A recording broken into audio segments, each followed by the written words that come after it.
தமிழகத்தில் ஒரு ஆட்சி மாற்றம் வந்துட்டு, ஒரு திமுக அண்ணா திமுக அதெல்லாம் ஒழிஞ்சி இப்போ புதிய ஆட்சி, அதாவது இளைய தளபதி ஜோசப் விஜய் அவர்கள் தலைமையில் இளைஞர்கள் இளைஞிகள் ஆட்சி, ஏழை எளிய மக்கள் ஆட்சி தான் சொல்லணும். ஏன்னா எம்ஜிஆர்லாம் ஆட்சி புரிஞ்சார் அப்படின்னா அவர் ஏழை எளிய மக்கள், நடுத்தர வர்க்கம் இவங்களெல்லாம் அவ்வளவு கவர்ந்து வச்சுருந்தார். அவர் இருக்கிற வரைக்கும் அவர் ஆட்சியை அசைக்க முடியல.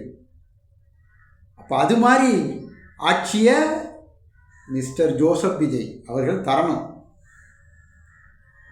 தந்தா இவர் இருக்கிற வரைக்கும் எவராலையும் அசைக்க முடியாமல் ஆட்சி பண்ணலாம். ஏன்னா நடுத்தர மக்கள் ஆசைப்படுறது நிலையான ஆட்சி வேணும்.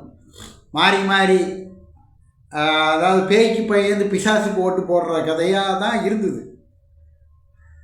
பேய்க்கு பயந்து பிசாசுக்கு ஓட்டு போடுற கதையாக தான் இருந்தது. ஆனால் இனியாவது அந்த நிலை இல்லாமல் எம்ஜிஆர் மாதிரி நிலையான ஆட்சி. ஏன்னா அவ்வளவு தூரம் இளைஞர்கள் இளைஞிகள் ஏழை எளிய மக்கள் தேர்வு செஞ்சுருக்காங்க. ஜோசப் விஜய் தேர்வு செஞ்சதுக்கு காரணம் எம்ஜிஆர் மாதிரி அவரும் சிறந்த நடிகர், கொள்கை பாடலை கொடுத்தாரு, எல்லாம் கொடுத்தாரு.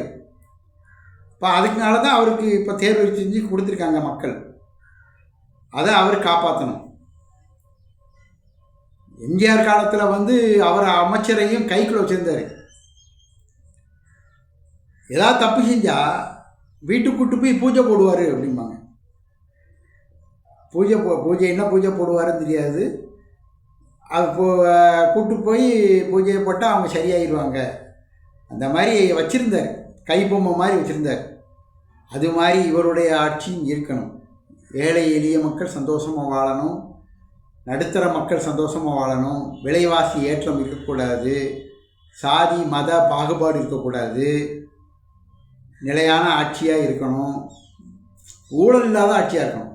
எந்த துறைக்கு போனாலும் ஊழல். அப்போ அந்த ஊழலை ஒழிக்கணும். அப்போ அமைச்சர்கள், அதை சார்ந்த அமைச்சர்கள் ஊழல் செய்யாமல் இருந்தால் அதை திறந்த துறையில் உள்ள அதிகாரிகளும் ஊழல் செய்யாமல் இருப்பாங்க. அந்த மாதிரி வச்சிருந்தா நிச்சயமாக ஜோசப் விஜய் அவர்களாலையும் நல்ல ஆட்சியை தர முடியும். அதைத்தான் நாங்கள் எதிர்பார்க்குறோம். மாறி மாறி வராமல் ஒருத்தருடைய ஆட்சி. இப்போ ஒரு வைத்தியர் இருக்கார், படித்தோன்னே அவர் பெரிய வைத்தியர் ஆக போகிறதில்ல. ஒரு 10 வருஷம் 20 வருஷம் ஆனோன்னு அவர் பெரிய வைத்தியராகிடுறார். அது மாதிரி தான் ஒரு ஆட்சிக்கு இப்போ தான் வந்திருக்காரு.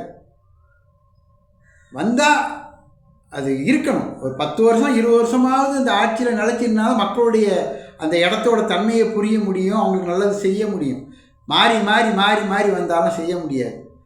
ஆகையால் நல்ல ஆட்சியை ஏழை எளிய மக்கள் நடுத்தர மக்கள் நல்ல ஆட்சியை தரணும்னு அவர்களை கேட்டுக்கிட்டேன்.